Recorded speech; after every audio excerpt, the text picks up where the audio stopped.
guys, it's Tammy, and guess what? It's day 14 on the War on Sugar, 21 days in a row. I am doing no sugar, no artificial sweeteners, and no natural sugars, except for butter, vegetables, and avocados. And why? Because, well, they're life, and I really don't see an obesity problem from those three kinds of sugar. So anyways, just to get this off my chest, you are vertical. If you're watching this video, bam, you're vertical. Put your problems that way. Put your cares that way. You are vertical today. Put that smile on and say, whoop, whoop. So anyways, let's start off with a little bit of sugar facts, and then we'll get into the topic of today's video. I really want to quit keto. It's just not working for me. How do I do it without gaining any weight? And I'll tell you that in a little bit. But, sugar facts got to come first, So, how much sugar do we need in our diets? Limiting the amount of sugar in the diet is important to your health.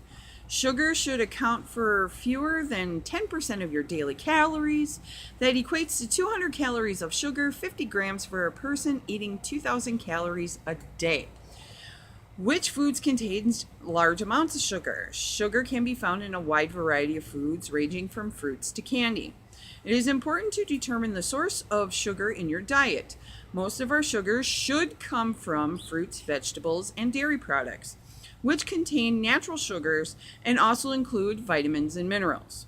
Added sugar is found in items such as cakes, candy bars, sodas, and fruit juices. These items contain additional sweeteners in addition to the naturally occurring sugars. Foods with added sugars tend to be high in calories and low in vitamins and minerals. The dangers of hidden sugar. If we consume more sugar than we need, our liver converts it to excess, or it converts the excess into fats. Some of this fat is stored around the body. This is why repeatedly eating too much sugar can lead to weight gain and even obesity, leading to an increased risk of diabetes, heart disease, and liver disease. Tooth decay is also more likely as bacteria in our mouths feast on sugary foods we eat and produce acids that dissolve our teeth enamel. So, how much sugar is in a chocolate bar? Now, for men, the recommended dose of added sugar, which means like regular table sugar or high fructose corn syrup, not sugars from fruits, vegetables, and things like that, but from sugary drinks, candies, cookies, cakes, that kind of stuff. For men, it's 37.5 grams, which equals 9 teaspoons of sugar. For women, it's 25 grams and 6 teaspoons of sugar, according to the American Heart Association. Okay? So how much sugar is in a chocolate bar? Now, we all love candy. We do. I mean, Halloween comes around and can't pass out candy because it's 2 for me, 1 for them, 2 for me, 1 for them. You know how that goes. So let's go with regular size candy bar. Are you ready for this? Snickers bar, 6.75 teaspoons of sugar. Milk chocolate bar, 5.75 teaspoons of sugar. Milky Way bar, 8.75 teaspoons of sugar. Three Musketeers bar, 10 teaspoons of sugar. Butterfinger bar, 7 teaspoons of sugar. A Dove chocolate bar, 5.5 teaspoons of sugar. Hershey milk chocolate candy bar, 6 teaspoons of sugar. A Twix bar has 6 teaspoons of sugar, and a milk chocolate M&M's packet, 7.5 teaspoons of sugar. Now, let's go on to what drinks contain. Now, this is per can, per 1 can, okay? Coca-Cola, 1 can, 8.25 teaspoons of sugar. Pepsi-Cola, 8.75 teaspoons of sugar. Red Bull, 1 can, 6.9 teaspoons of sugar. Sprite, 1 can, 6.9 teaspoons of sugar. Mountain Dew, 1 can, 11.5 teaspoons of sugar. And old ginger beer, 1 can, 13 teaspoons of sugar. So remember that the next time you're going for a candy bar and a soda. Now, mostly sodas are 20 ounces. Cans are not. Cans are less. So can you imagine how much sugar is in that 20-ounce bottle?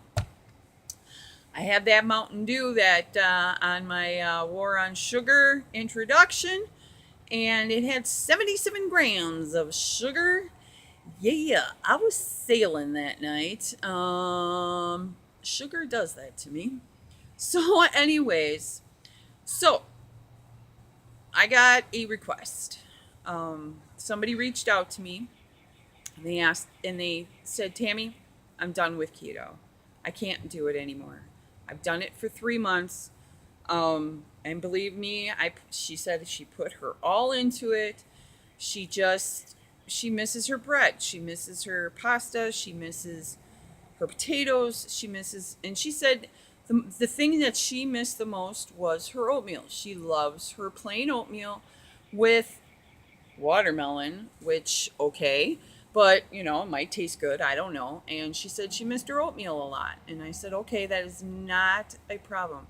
She said she tried substitutions, and she said, no, I can't do this anymore. She goes, I was feeling fabulous. My energy levels were up. I felt really good. I was losing weight and everything like that. I went through the keto flu and everything, but she said she couldn't do it anymore. She couldn't hang. She wanted to give up. And I said, that's okay. It's okay. A lot of people can't do the ketogenic diet for life. A lot of people can't do the ketogenic diet for long term. And it's okay. It's not a problem with me. At least you gave it a shot, and you tried it. So this is what I told her, and this is what I tell everybody who comes to me with this. What you do is you want to go to macronutrientcalculator.com. You want to plug in all your information, your height, your weight, your age, your level of activity, things like that. It will calculate the calories, or it will calculate your calories according to how much weight you want to lose per week.